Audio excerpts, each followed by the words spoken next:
במלחמה הזאת, אתם הזכרתם את זה, אני מדגיש את זה. שותפויות, כל הזמן. אני יושב פה עם רונן, זה עובד מאוד חזק, ואני אומר לכם, נמצאים פה כולם, כל צה"ל. אני מסתובב, אני רואה צה"ל בכל הפינות עובד. כולם עושים הכל. Sniper Hamas makin beringas. Di tengah perangnya yang semakin sengit dengan Israel, Al-Qassam semakin melayangkan ancaman. Ancaman itu beriringan dengan penembakan jitu dari sayap militan Palestina yang selalu berhasil menembak target tepat sasaran. Lantas Al-Qassam mengancam snipernya akan memburu kepala tentara Israel.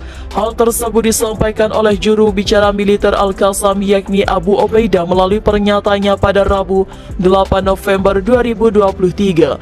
Abu Ubaidah menegaskan bahwa Brigade Al-Qassam akan terus melawan Zionis di semua lini. Pihaknya pun mengancam Al-Qassam akan mengubah tank dan kendaraan militer Israel sebagai kuburan mereka. Tak tanggung-tanggung, Al-Qassam pun akan menargetkan tentara Zionis. Abu Ubaidah menyebut penembak jitu sayap militan Hamas akan terus memburu kepala tentara Israel. Nantinya serangan itu akan terus meningkat menggunakan mortir dan roket. Al-Qassam pun mengancam akan menghancurkan dan mengumpulkan mayat-mayat tentara Israel. Di akhir pernyataannya, Abu Ubaidah mengklaim akan melanjutkan invasi di seluruh penjuru. Bahkan ia menantang akan melakukan perlawanan dan menunggu musuh. Abu Ubaidah menyebut Al-Qassam akan melanjutkan perlawanan dengan pertolongan Tuhan. Sayap militer Hamas, Brigade Azzeddin Al-Qassam mengumumkan para penembak jitu kelompok itu menembak mati seorang tentara Israel di Gaza. Dan 5 tank Israel juga berhasil dihancurkan di beberapa lokasi. Dilaporkan para studai, Brigade Azzeddin Al-Qassam Rabu 8 November dini hari, ke-13 operasi darat pasukan Israel mengabarkan tewasnya seorang tentara Israel di tangan penembak jitu Al-Qassam di utara Gaza.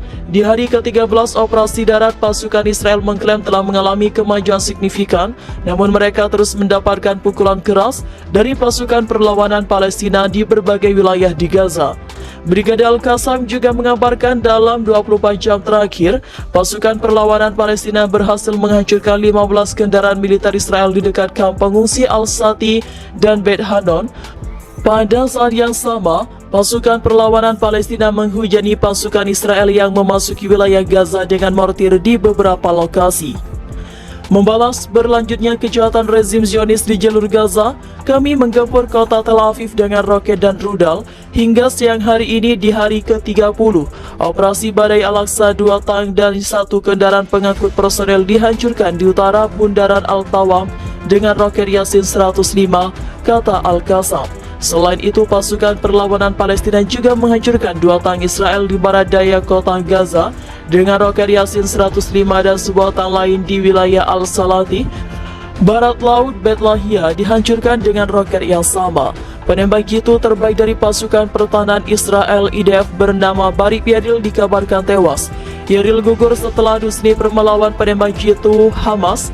Barik Yaril merupakan penembak jitu dari unit khusus Givati. Ia masuk menjadi anggota IDF sejak tahun 2012.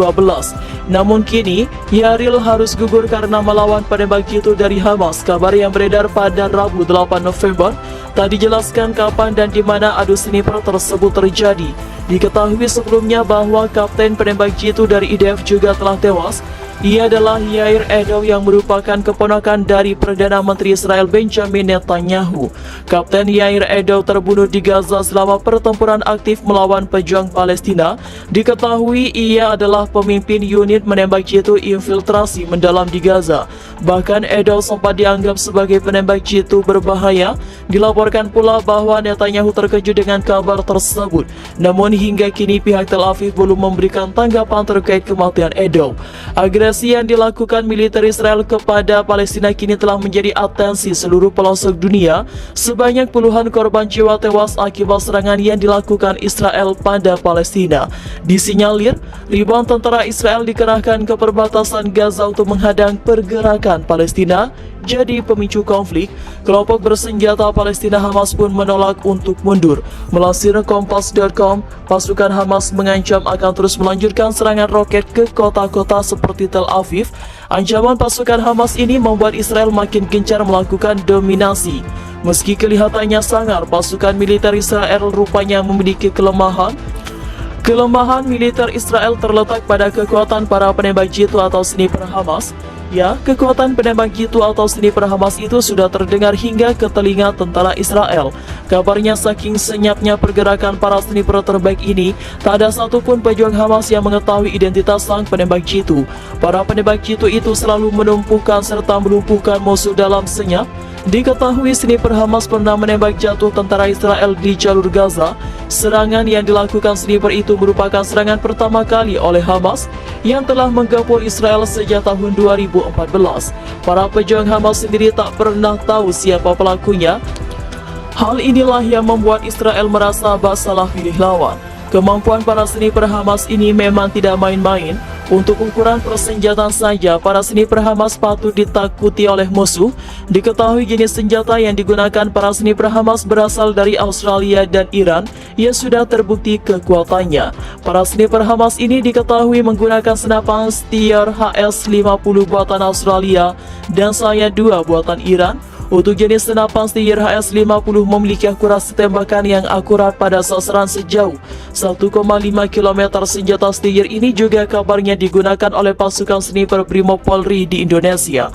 Sedangkan senjata Sayad 2 adalah senapan sniper Hamas yang paling diketakuti musuh.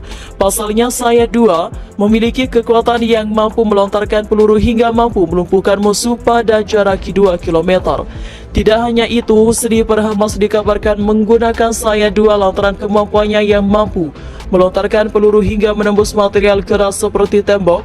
Hantaman peluru di kaliber 50 BMG dari senjata itu mampu menghantam materi tembok hingga menembak rompi anti peluru yang digunakan musuh. Sekalipun tidak ditembak di bagian vital, luka akibat tembakan peluru dari Sayad 2 ini adalah jenis luka tembakan yang sulit disembuhkan. Tidak heran bila pasukan Israel di jalur Gaza ketar-ketir dalam kehadiran pada sniper Hamas ini. Belasan kendaraan militer Israel dihancurkan dalam 24 jam. Seorang tentara Zionis juga tewas di tangan penembak jitu Brigade Al-Qassam. Operasi darat pasukan rezim Zionis ke jalur Gaza memasuki ke-13. Pasukan rezim Zionis mengklaim telah mengalami kemajuan signifikan. Namun mereka terus mendapatkan pukulan keras dari pasukan perlawanan Palestina di berbagai wilayah Gaza.